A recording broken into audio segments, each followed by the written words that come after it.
Good evening to everyone. Welcome to the episode 2 of TalkX with our exciting panel discussion on the changing face of documentation. As I introduce myself, I'm Kshetra, your host and moderator for today's panel discussion. We have an incredible panel of experts here with us to dive into this fascinating topic. But again, before I introduce our esteemed panelists, I would like to talk a little bit about Razorpay and our tech writing team here. So Razorpay is a fintech company that provides payment solutions for businesses.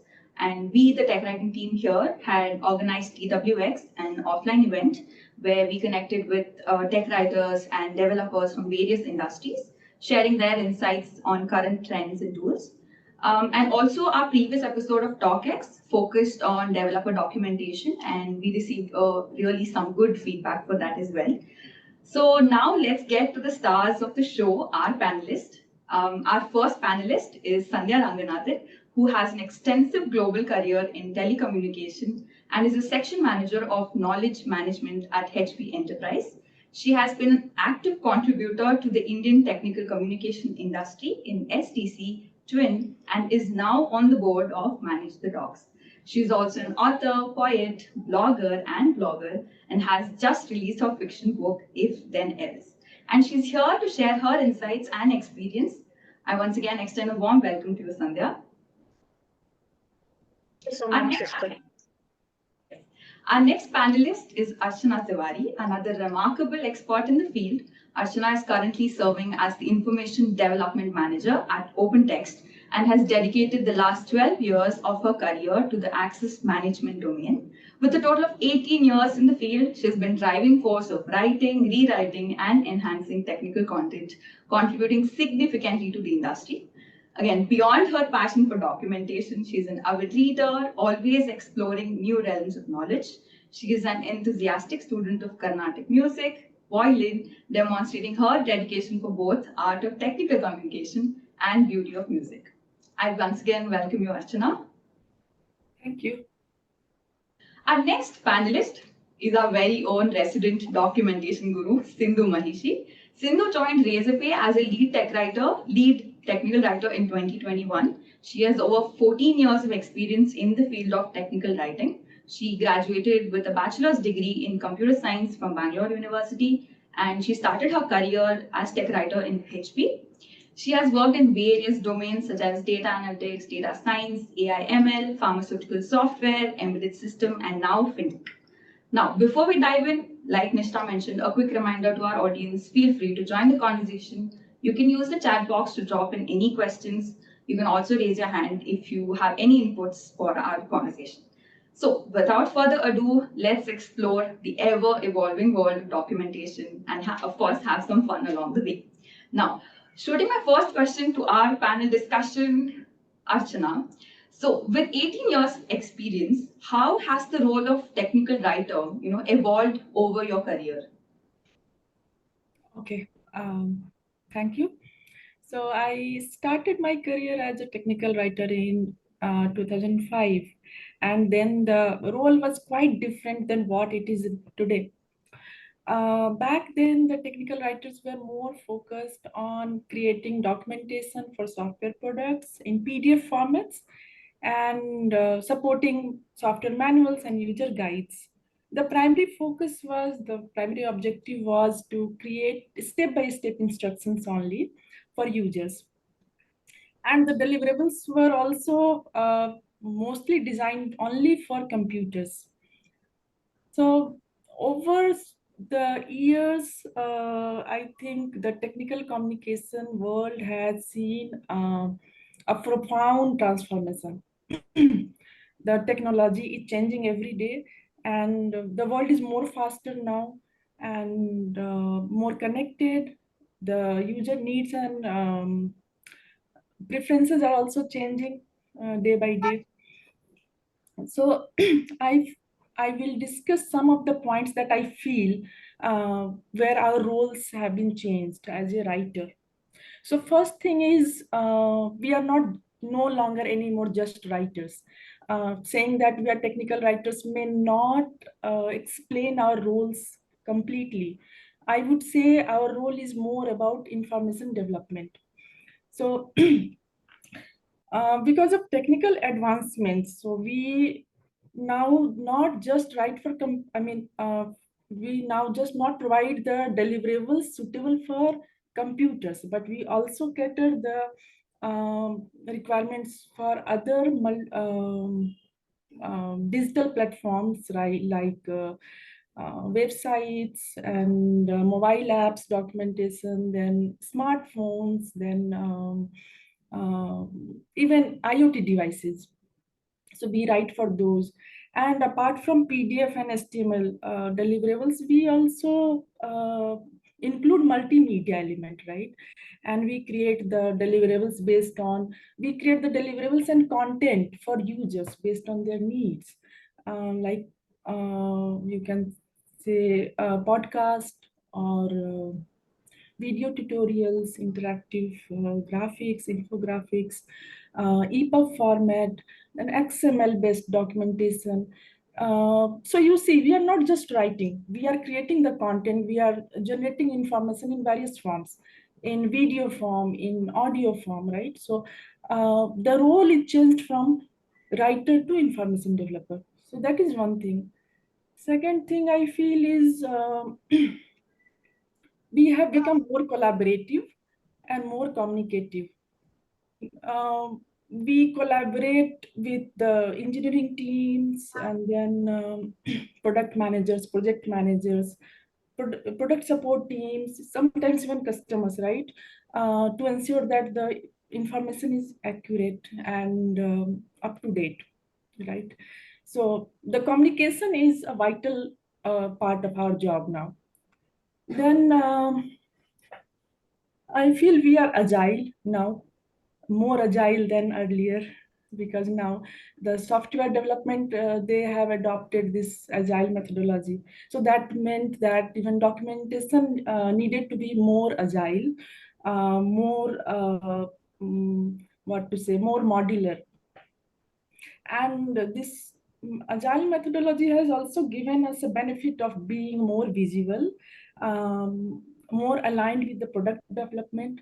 So we are more, we are faster than earlier in developing the documentation, in maintaining, in refining, and keeping the docs up to date because of agile. And some of the people are also playing the role of a scrum master, right? Apart from being a technical communicator. So that is another thing. Then I would say we also play a role of being a user's advocate, right? So we ensure that the content is written from the user's perspective. So earlier the approach was different.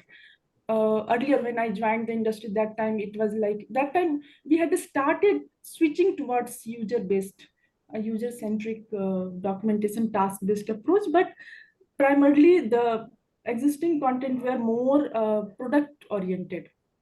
So that is, we ensure that the content is written from the persona perspective. What is their requirement, what they need to do, how to do in that way, instead of writing a product, what it is, its feature, or what it can do, right? Then I think we are also utility experts, kind of. Not expert, but at least we can say we are pro usability, right?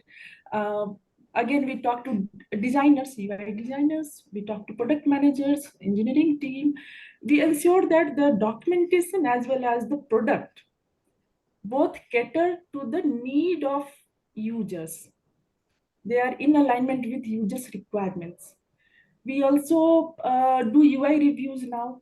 We do string reviews, we do message reviews, everything, whatever is customer facing, we try to make that perfect, right? So that is another thing.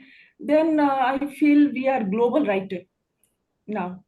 We are no longer writing for a single homogeneous users, right? So because of globalization, uh, we need to take up that role. And whatever we write, that goes through localization. So we need to take care of the guidelines. I mean, we need to take care of the fact that the content aligns with the requirement of other languages, right? And what else? Another thing is we need to be more tech savvy, I feel now, because of because of the technical advancements. So we really need to keep moving. We really need to keep ourselves updating along with the technology advancements. Keep learning, keep learning. That is another part of our job now. So I hope that answers. Yes, sure. Thank you, Archana. I think you touched on a lot of points. Like you said, that TWs are like not just TWs. We do a lot of other, stuff with authoring. So yes, thank you for your input. I would move to the next question for the next panelist, Sandhya. So, how is technical documentation, creating value for businesses? Like, what does the future look like? So I think it's well recognized in most, the product companies that documentation has to go with the product. So a product can't get released without the documentation. It's part of it's part of considered part of the product and also part of the customer experience. It's actually the initial customer experience is often the documentation. When the user tries to install and configure, the first kind of use of the company is the documentation. So the documentation is the face of the company over there. So it's called initial customer experience. That's also something that can be measured. So I think that is, the basic, value of technical documentation. Of course, we know that why documents are created is that, make it easy for customers to use our products. And therefore, they don't get on the call and, call tech support or, get stuck somewhere. The whole idea is that they have to get installed, set up quickly. When they have any issues, they're able to fix it quickly. That's really our value proposition. So, the way that is measured, is obviously in how much is tech support avoided because of our documentation. If our documentation is clear, accurate, comprehensive, answers all the questions, all the points that Archana said, right? So many step-by-step procedures, all of those things are there. That creates value for the organization by, directly by avoiding customer support calls, indirectly by increasing the customer satisfaction, right? The customer feels happy, they're not frustrated or pulling their hair out that they're not able to, set up the system. And indirectly, that also leads to sales. By the customer, you're building a brand for your company. So through that, and the customers, feel comfortable that they will be taken care of. So documentation is kind of like the helping hand. So they're like, okay, whenever I get stuck, I can reach out, and yes, Tech Talks is there. I think they need to feel that sense of comfort, which builds a credibility in the brand value of the company, the product, and the documentation. And also, of course, when you talk about features, you can, if there anything new needs to be highlighted, that's also a way in which you can kind of look at sales and how it increases sales. Often and it all depends, of course, on your business. There are nuances, whether your products and services, enterprise business, product, apps, there are nuances, of course, depending on, what your company deals in. But I know like a lot of our customers, actually, when they're looking for whether they should buy an HP product or not, or whether they need to upgrade, they actually look across our competitor documentation as well, right? So I know they look at Cisco, they look at Dell, they look at us, and they actually tell us that, oh, we saw this written in the Cisco documentation, this feature, and where is it? This is for a prospective customer. And what about your product? And then there's, then they were shown our documentation and where the feature was over there.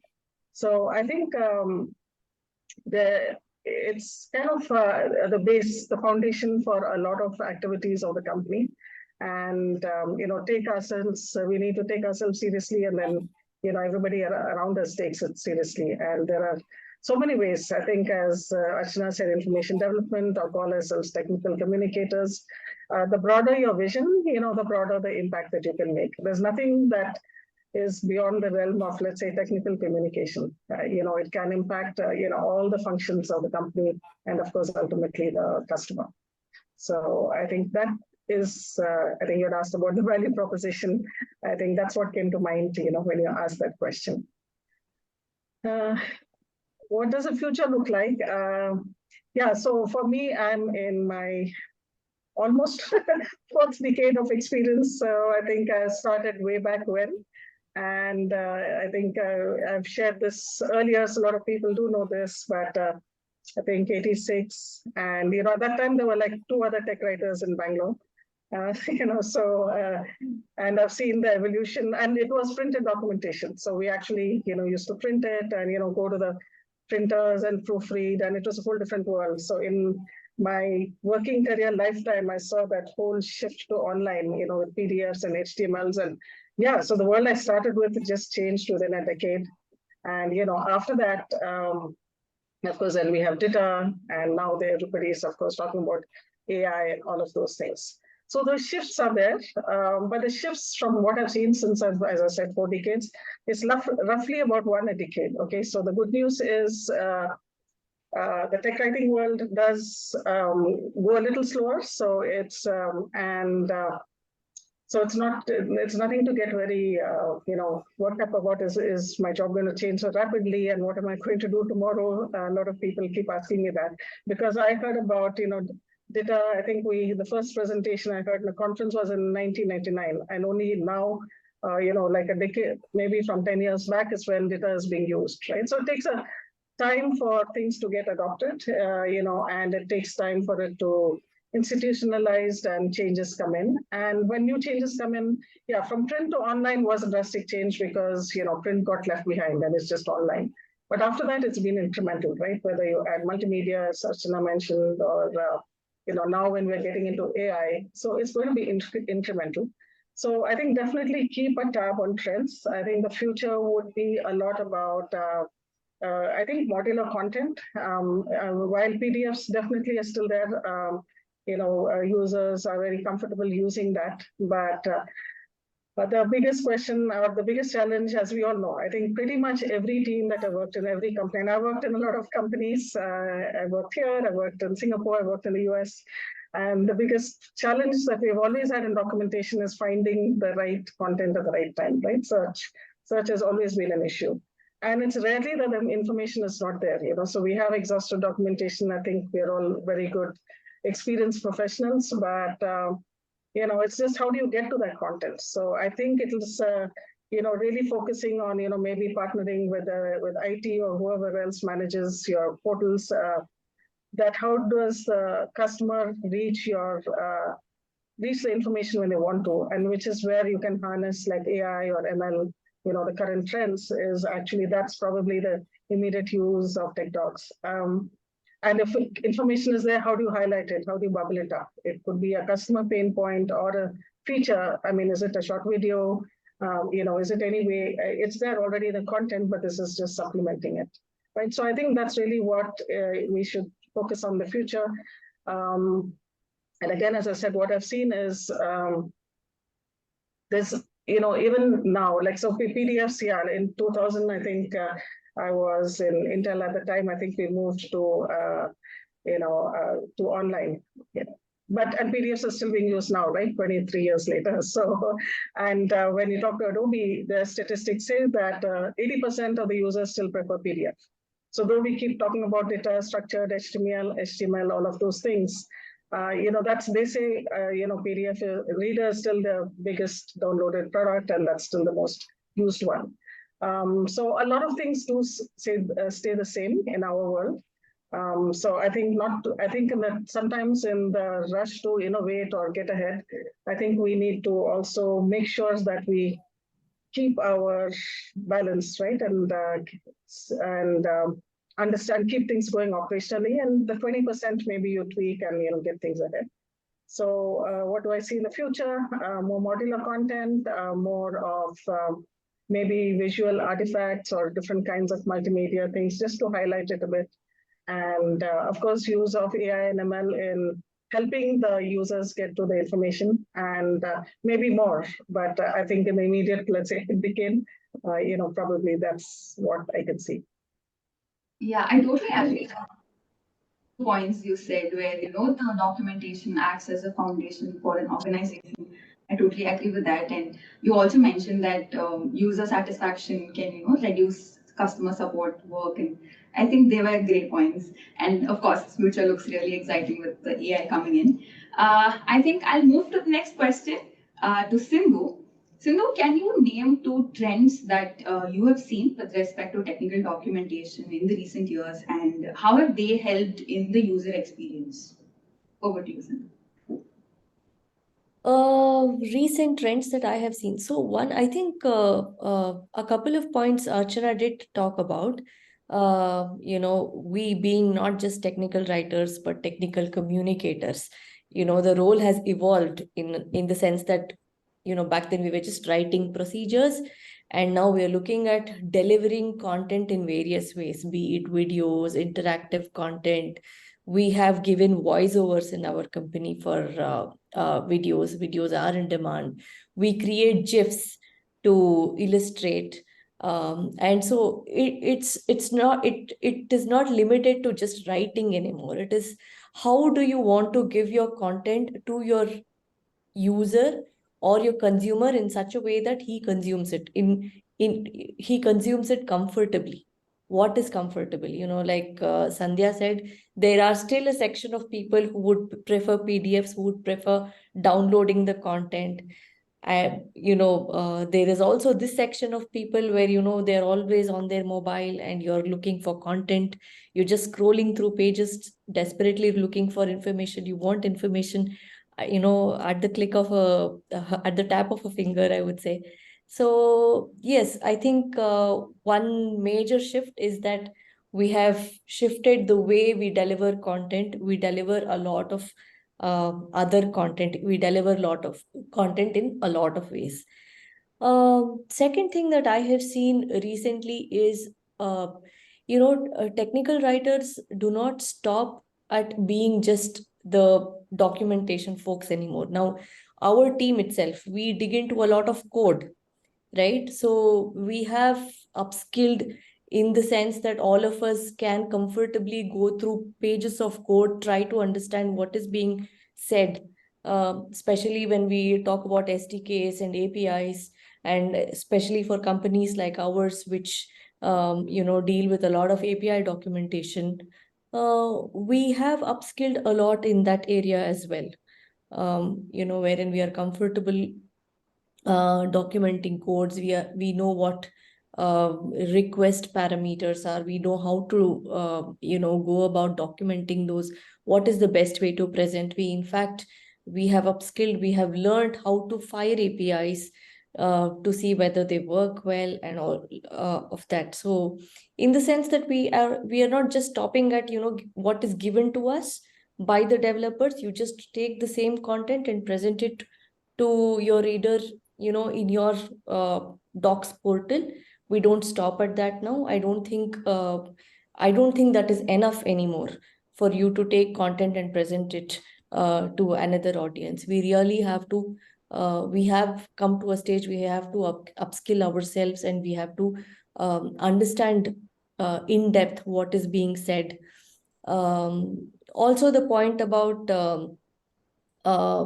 back then, whenever we were given work, I still remember in my old companies where we were asked to document one particular module of a bigger product, and we had no visibility of how the entire product looks like.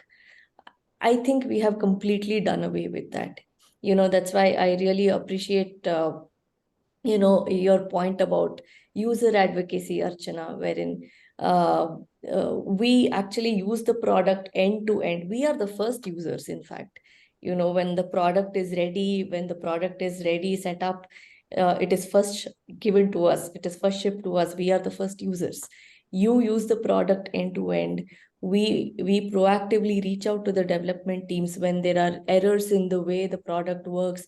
There are UI errors. We are looking into a lot of UI elements such as labeling, what should be your error message, what should be the right labels that you should use on a button, where is it placed.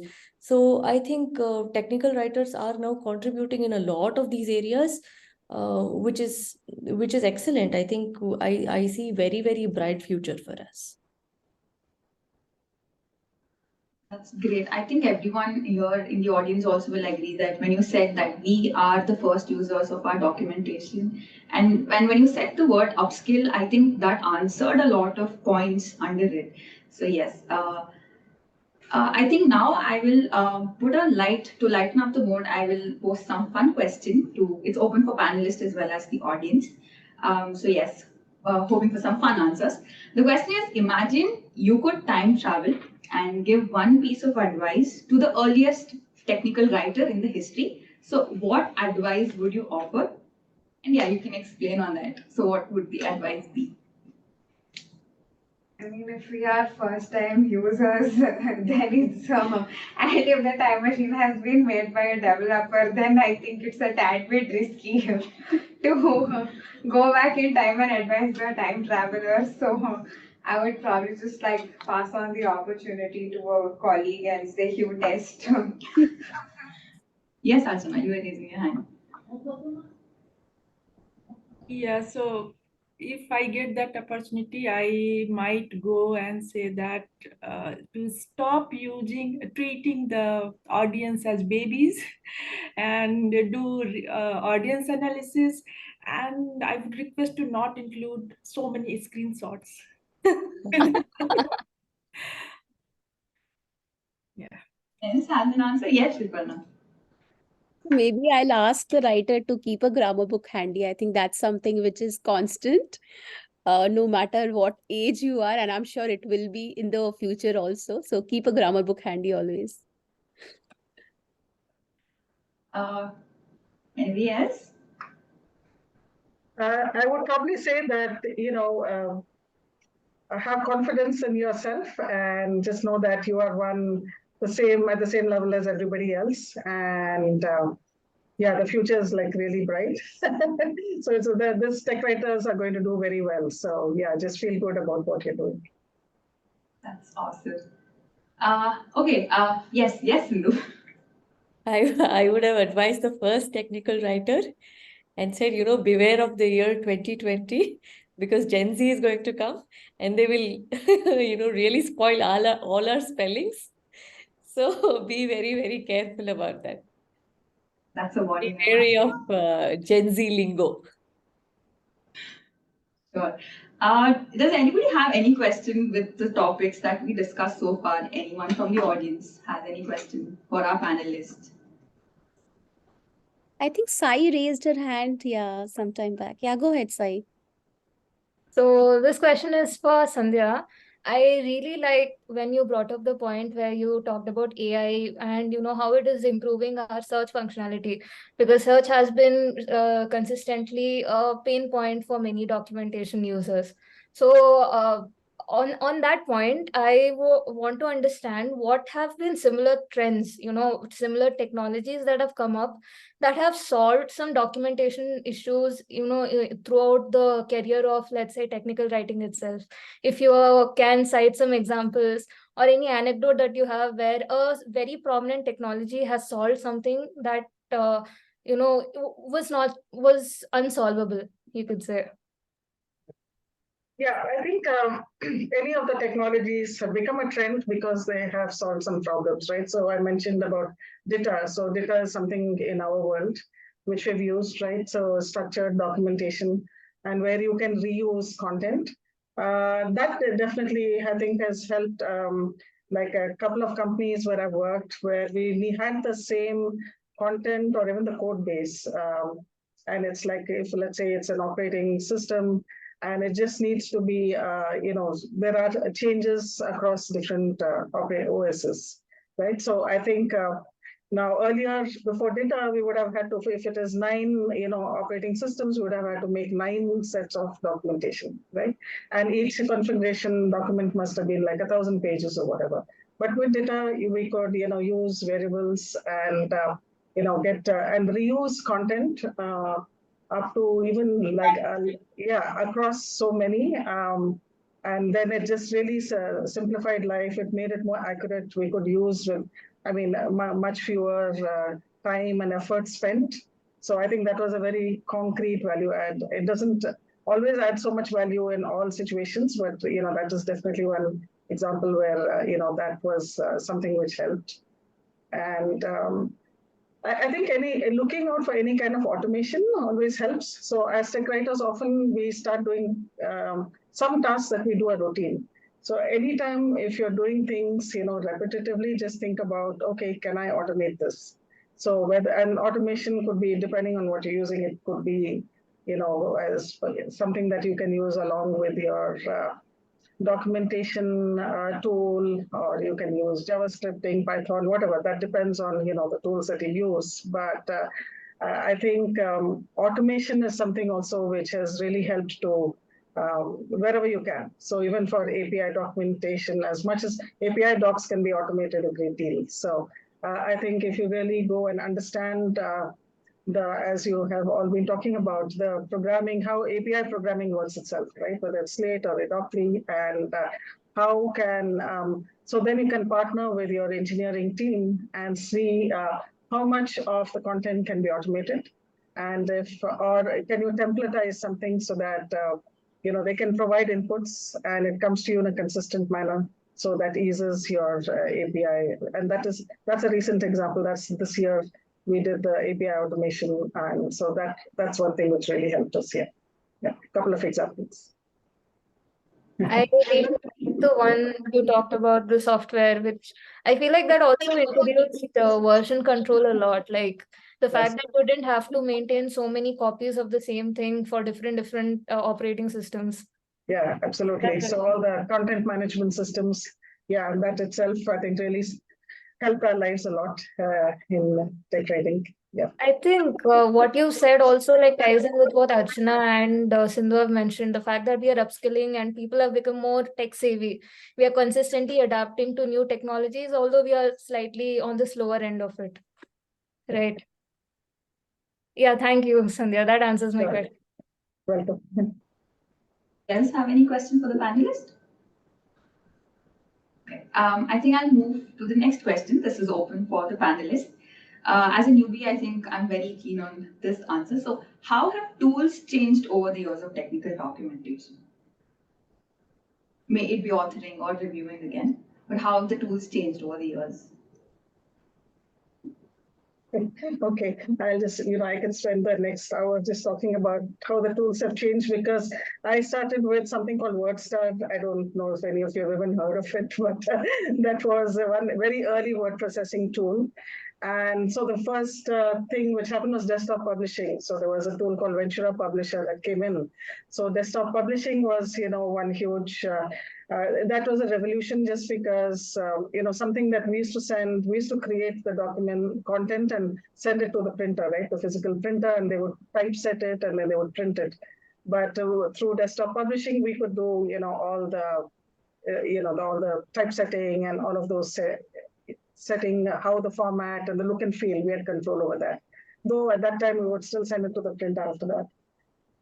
And then as we talked about content management systems, I think that really helped with version control, with sharing content across different across different writers and different teams. So I think content management systems is a big change over there. And of course, we've already talked about all the structured documentation, all the tools that went with it.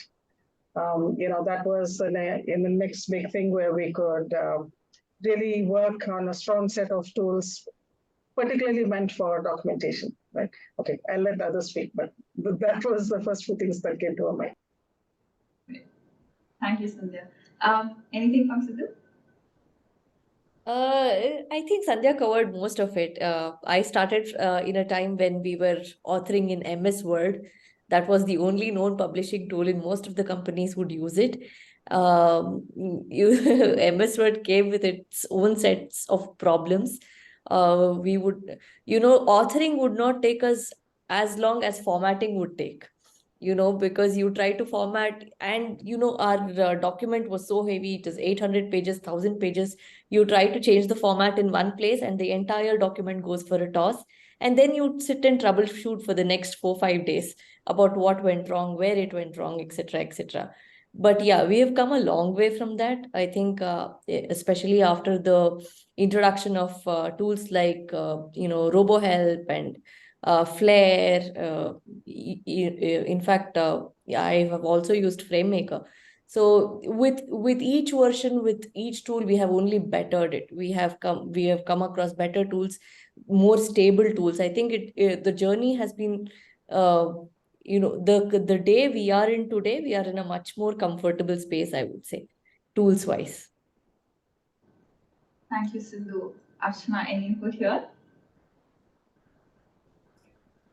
Yes, so now, I mean, when I started, I was using FrameMaker unstructured, and then I moved to structured FrameMaker. So I'm still using structured FrameMaker. I'm stuck there. But certainly, yeah, I also used Word, and I strongly agree with all the emotions because it was really very difficult to work in Word. And FrameMaker is comparatively very nice. The latest versions of FrameMaker are very good. I also worked on Confluence. So that is a collaboration tool, right? So that I found it, though it is unstructured, but I found it very good and helpful because it allows to collaborate. Multiple persons can work on this. Yeah, so now there are many cloud-based tools also that makes the life easier for writers. We don't need to worry about losing the data or any conflict, right? So I see, I mean, moving to cloud tools is really a big shift for us. Sure. I think a lot of us here in the audience are relating to the emotions. Anybody else from the audience also have any input for this question? Yeah, just want to add to what Archana said, that moving to cloud is such a blessing. I remember when we were working on tools which were not on cloud, and before every release, I used to ask my team that make three copies of all your folders and make sure, even if one crashes, you have a backup, and you have a backup of backup also. But with cloud there, I think things have become so much easier, and managing things and collaborating. Now multiple users can write on the same page. Literally, if you use Confluence, you can actually open up the same article and almost work together. 3-5 writers can work on the same page, which was just not possible in those days. So I think tools have come a long way. We have Document 360. We have so many new tools coming up every other day. We have Snagit. I remember taking screenshots. We had to copy paste from, taking it in MS Paint and then cropping it and doing all of that, and then pushing it to our docs. Today we have Snagit, which has most of the things inbuilt. You can highlight, you can add bubbles, whatever you want to. So I guess tools have come a long way. The fact that we are clients for somebody, we are consumers, like you said, Sriparna, rightly, companies like Document 360, ClickHelp, a tool that we evaluated very recently, RoboHelp, Macromedia is doing a fantastic job. I think, yeah, the fact that we are clients for somebody speaks a lot. I think they rightly recognize the client base. They recognize the market. Yeah, actually, based on what I heard now, how like a generic tool was Microsoft Word, to how now we actually even have like industry specific tools. I think that is enough to maybe sort of point out that okay, technical writing as a career has grown. We're important people. So yeah, it's actually pretty interesting. And I started my journey like 2 years ago, and we've been using the same application, but even within that application, every day there is one relief. It started from like learning all the HTML codes to now, like Sandhya said, it's automated. We just have like code snippets. So I mean, the fact that it can actually get better is quite it's fascinating. True. I think we have some more time to spare. I would like to know tools that like I mentioned, everyone are tech writers here, so of course we will have one favorite tool that we use every day. So I would request everyone to unmute and say one tool that you really use, like use it every day, and one adjective to describe it. How has it made the life easier? I think I will go first. I think I really like VSE. It is very clean and compact, and it's just been 1 year in the field, and I think it's very easy to use. So I think I'll nominate Sandhya for the next. Yes, the tool. Well, actually, I probably give a most boring answer because I don't do too much of actual tech writing. So what I end up using for the most part is like, Word, PowerPoint, Excel, because, we're making presentations or, whether it's writing appraisals, it's appraisal season coming around the corner. I think let's see, I think one tool that I think our team really liked was Acrolinks. It's like a plugin that, we can use with any other tool, and that does spell checking, grammar checking, and you can also put in all your style guidelines. So we've put in our HP style guidelines and terms and terminology. So it actually acts like an automated editor. So, and that's a plugin which you can use with actually any doc tool. So yeah, Acrolinks is something I think I would mention that too. Should I nominate somebody? Okay, let me let me nominate who's not spoken so far. I see Samrit. Do you want to share? Hi, folks. I've also worked on VSC for the past 1 year or so, and I'm not a huge fan of it. But I did get an opportunity to test out ClickHelp for a project that we were working on, and it was a what you see, what you write editor. And I thought that was 10 times better than VSC. So definitely leaning towards ClickHelp. I'll nominate Sagar. So for me, I'll say the best tool I've used till now, I think, is the Arbor text editor. Because as Samrit just said, what you write, you get on the right side to see like how it's coming out. So it's very easy to use and very, user friendly, like writer friendly, I would say. Whatever you want can be done on the spot. So I think, yeah, Arbor text editor is my favorite. Nomination, I'll nominate Nishta. Okay. I absolutely love VSC because I like having a bit of everything. I can use VSC on cloud, I can use it offline without internet. I can see the preview, I can imagine the preview blindly and just generate it whenever I want to.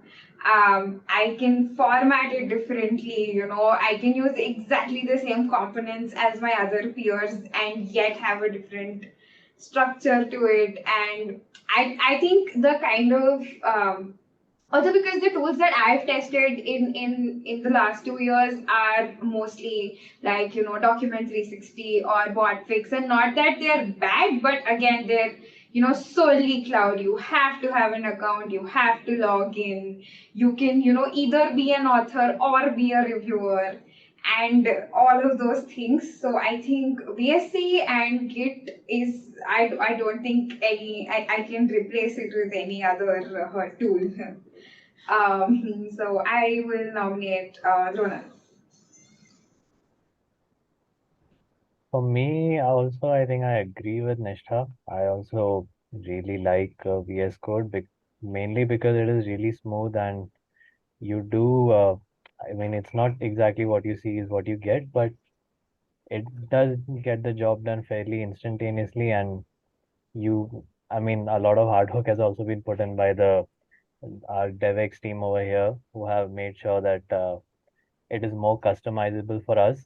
So for the job that we do here, yeah, it has been really easy and smooth to work with. So yeah, that is my answer too. I would nominate Vinita. So yeah, when I first came to Razorpay, I was like, "Ye kya hai? Why VSC plus Git? What is this?" But now I don't want to give it up, and we have explored a lot of tools, so I'm happy with that. And a good addition is Grammarly, so that just makes tech writing life very easy. So yeah, those three. I would nominate Disha. I think most of us have already spoken way too much about VSC, and like Nishta said, it's been 2 years since I started working on VSC, and we've come a very long way. So right now, after putting so many efforts to make it very friendly for us to use it, I don't think I want to go back. Like she said, we explored Document 360 as well. And on the first day of just exploring what the tool is about, I was already tired. I was already very heartbroken that what if this gets approved and I have to let go of VSC? I'm never going to be able to do that. VSC is the love of my life, being a tech writer. So it's VSC for me. I'll nominate Palguna. Okay, I apologize for the background noise. According to me, also it's VSC. Now even I've used our text editor, but VSC with the ready-to-use snippets that our Vinita created. So that has made our lives extremely easy. I should say that. Yeah, because again, it's easy to use. It doesn't take much time to learn or catch up with the tool. That's what at least I experienced. So I'll go with VSC as well. And thanks, Vanessa, for that, for those ready-to-use code snippets again. Yes, Sai, your turn. Okay. Well, Sindhu. I think, yeah, the choice is now obvious. All of Razorpay people are going to say VSC because, we are now emotionally attached to the tool and all the tantrums it throws. But yeah, objectively speaking, I think RoboHelp is a fantastic tool. I've used it, and I see how much thought the developers have put into creating that product. I think they completely empathize with the writing community, our requirements, and all of that. So yeah, emotions apart, RoboHelp.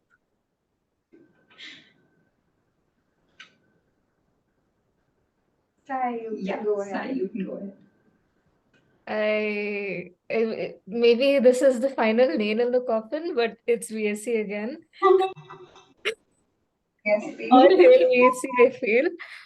Mostly because unlike other text editors, and which is to say that I haven't used a lot, but with how much ever I've used of Visual Studio Code, I really like that it's not like the others, where the fact that it doesn't feel claustrophobic, it doesn't feel like a repetition of all the regular what you see, what you get editors. It feels new, and the fact that you can run code on it and you can do a lot of other things. It's like an open playground, a sandbox that you can do anything and everything right there. And like Nishna mentioned, the fact that I'm using the same thing that everybody else is using, but I still get a different result while also ensuring that there's we are following the standards. So that part of creativity that VS Code allows us is what makes me very attached to that text editor. Archana, have you spoken about your favorite editor? No, not yet. I'll nominate you. Okay, thank you. So I'm not much into technical writing nowadays, but I prefer Confluence because it is not just for authoring. You can use it for anything, for project management, for your doc planning. It provides many features. You can hide it, you can restrict access, you can make it public. Anyone, whoever has access, they can come and contribute, right? It's very easy to share with. Plus, if somebody is making any change, you get the notification also. So I find it's a kind of complete package for authoring plus managing plus getting review. So and overall, I like it very much, and I use it every day. So even for developer documentation. So like API, many people use Swagger and other things. So that is fine. But for SDK, right? So generally, developers would say, okay, they don't know the tool. If it is a frame maker or if it is text or any other specific authoring tool, right? There is a problem of license also. But if you keep the source on Confluence, anyone can come and edit and add, contribute, right? So those are the reasons I like it. So yeah, that's it from my side. I hope everyone's answered and VSE is a clear win. Sure. Yeah, if I can just add, so just I think a couple of people mentioned Arbor Text Editor. So we used to use that, but we have moved to Oxygen now. So just FYI, and we use SDL at the back end as a content management system, but also for shared review. So I just thought I'll share that. Thank you, Sandhya. I think, yeah, we've come to the end of the panel discussion.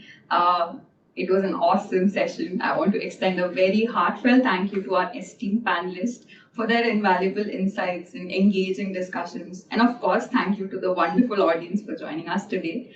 But before we go again, I have an exciting announcement. Our next episode of TalkX is just around the corner, and we have another fantastic topic, influence of AI. So stay tuned, mark your calendars, and join us for another insightful session. We'll see you next time. Until then, keep exploring, keep innovating, and of course, keep the documentation spirit alive.